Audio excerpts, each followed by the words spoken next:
Assalamualaikum warahmatullahi wabarakatuh. Perkenalkan, nama saya Raffi Mutaraso, NIM 2019-072, dan kawan saya Haidar Hamid, NIM 2019-096. Di sini kami akan membahas tentang hasil kerja kami. Yang pertama, bab 1, hukum pengangkutan umum. Definisi pengangkutan. Hukum pengangkutan tidak lain adalah merupakan sebuah perjanjian timbal balik antara pengangkutan dengan pengirim, di mana pengangkut mengikatkan diri untuk menyelenggarakan pengangkutan barang atau orang dari suatu tempat ke tempat tujuan tertentu dengan selamat. Sedangkan pengirim mengikatkan diri untuk membayar uang angkutan. Selanjutnya, arti penting pengangkutan. Arti penting pengangkutan. Fungsi pengangkutan adalah untuk memindahkan barang atau orang dari suatu tempat ke tempat lain dengan maksud untuk mengikatkan daya guna dan nilai.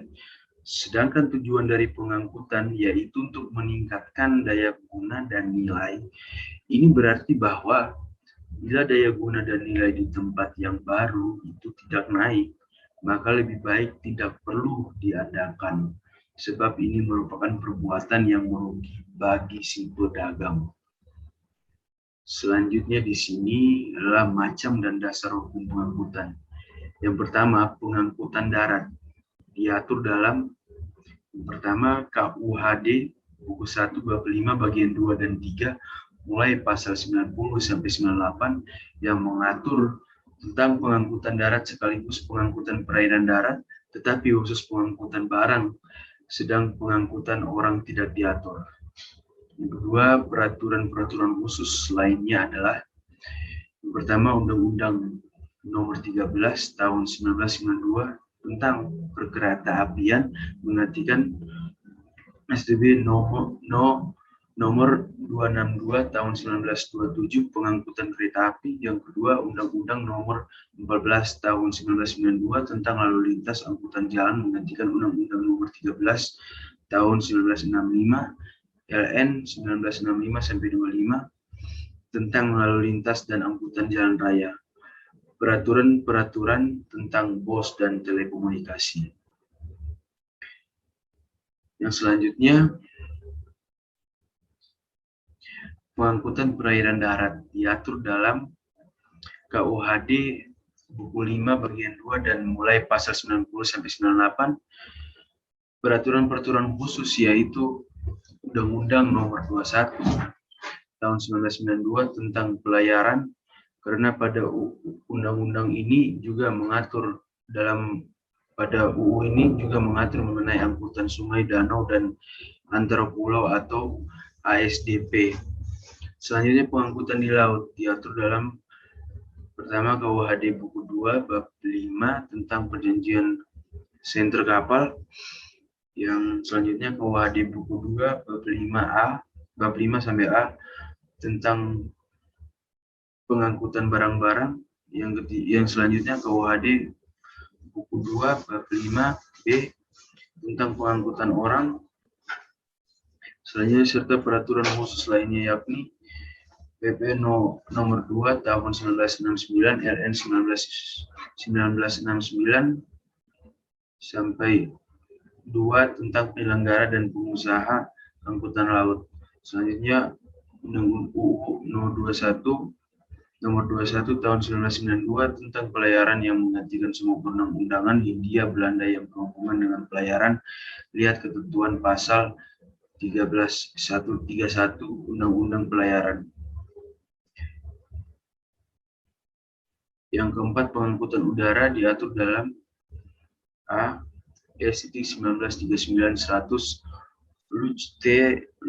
Luch-Ferroordonansi atau Ordonansi Pengangkutan Udara disingkat OPU BSD.UU Nomor 83 Tahun 1958 LN 1958 sampai 159 dan TLN nomor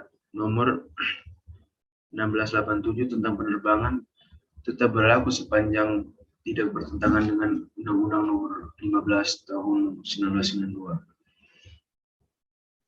Selanjutnya Undang-Undang Nomor 15 Tahun 1992 tentang penerbangan menggantikan Undang-Undang Nomor 83 Tahun 1958 tentang penerbangan.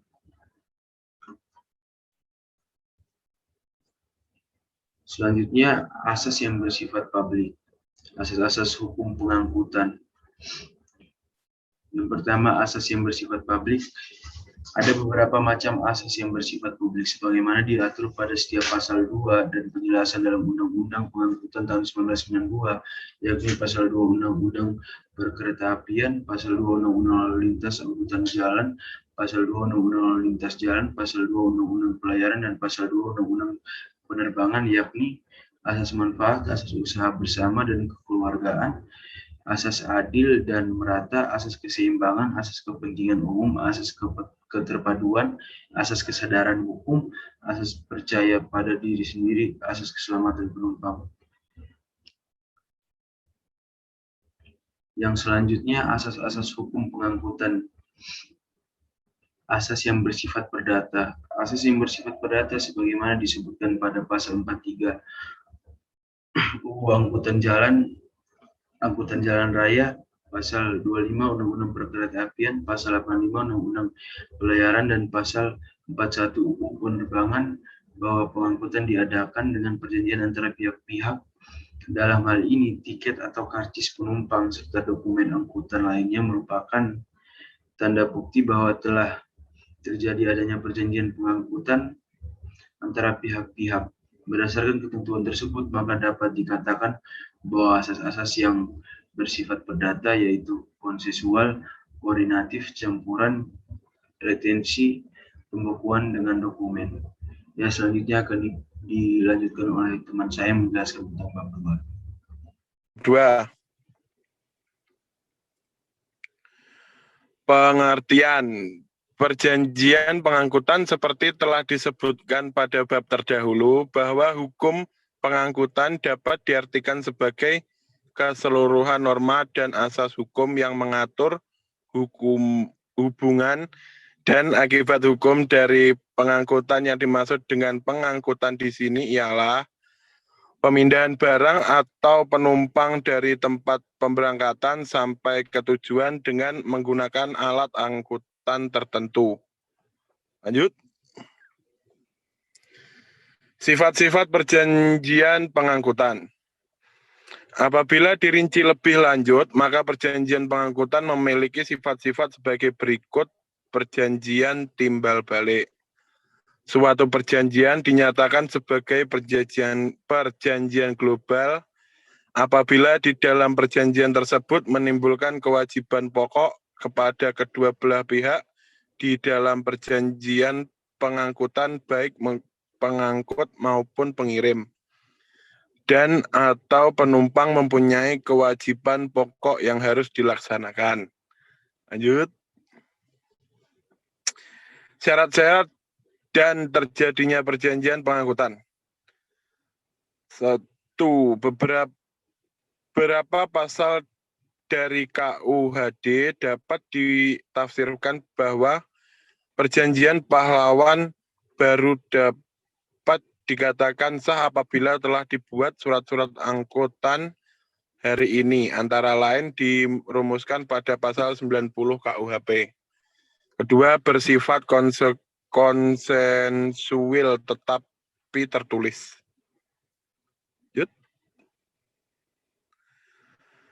Pihak yang secara langsung terkait pada perjanjian pengangkutan.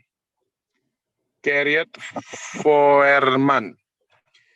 Carrier adalah pihak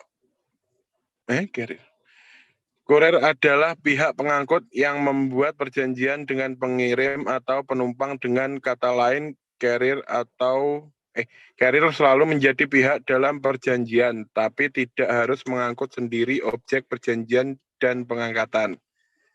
Actual carrier atau fair forwarder. Yang dimaksud dengan actual carrier adalah pihak yang melaksanakan pengangkutan barang atau sebagai pengangkut yang telah dipercaya oleh karier dan termasuk juga orang lain yang melaksanakan telah dipercaya kepadanya. Yud. Pihak yang secara tidak langsung terikat pada perjanjian pengangkutan. Dalam perjanjian pengangkutan, tentunya ada dua pihak yang terikat untuk melaksanakan perjanjian seperti pada uraian sebelumnya, yaitu pihak pengangkut dan pihak pengirim atau pihak penumpang. Di sisi lain, juga harus diperhatikan pihak-pihak yang ikut terlibat dalam perjanjian pengangkutan, akan tetapi sangat menunjang pelaksanaan pengangkutan itu sendiri. Pihak penerima barang dalam pengangkutan, barang yang menjadi pihak dan perjanjian adalah pihak pengangkut dan pihak penerima barang. Apabila barang yang diangkut sampai ke tempat tujuan, maka barang tersebut akan diserahkan oleh pengangkut kepada penerima. Kriteria penerima menurut perjanjian adalah perusahaan atau perseorangan yang memperoleh hak dari pengirim barang.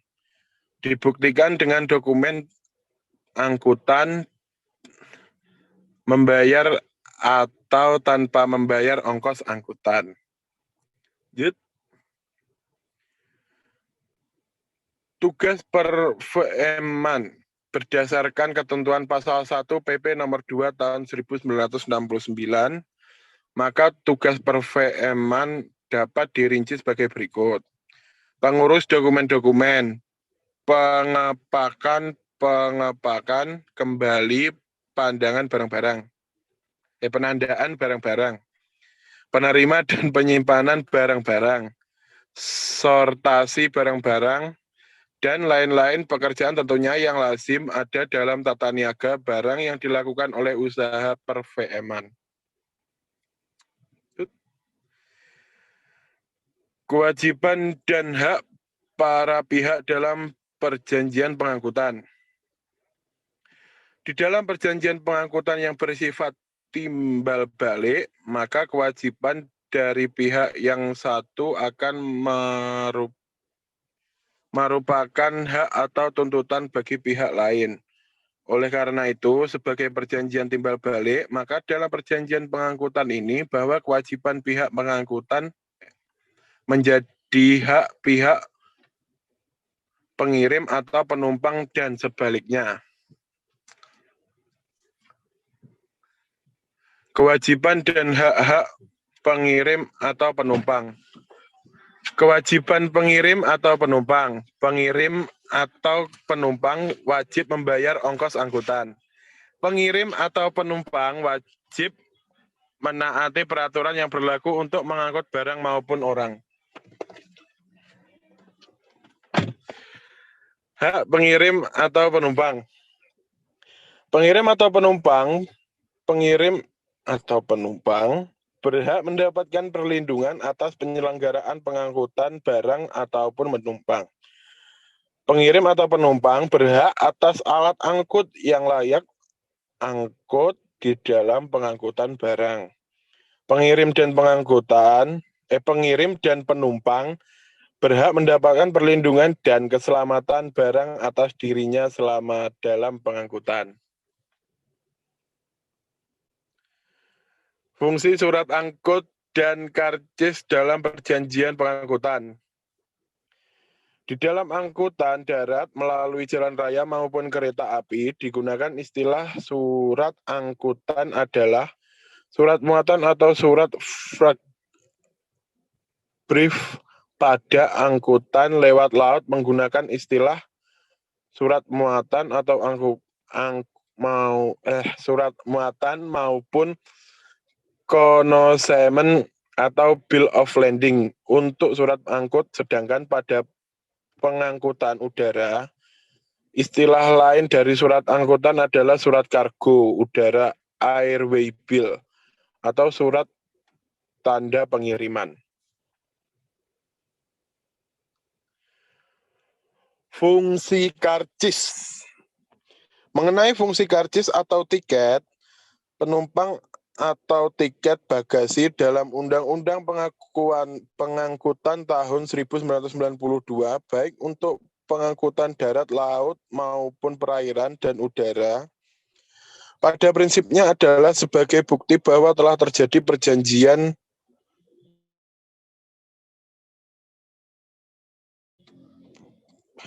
diatur dalam undang-undang tersebut sebagai berikut. Pengangkutan darat melalui jalan umum diatur dalam pasal 43 ayat 2 UU nomor 14 tahun 1942.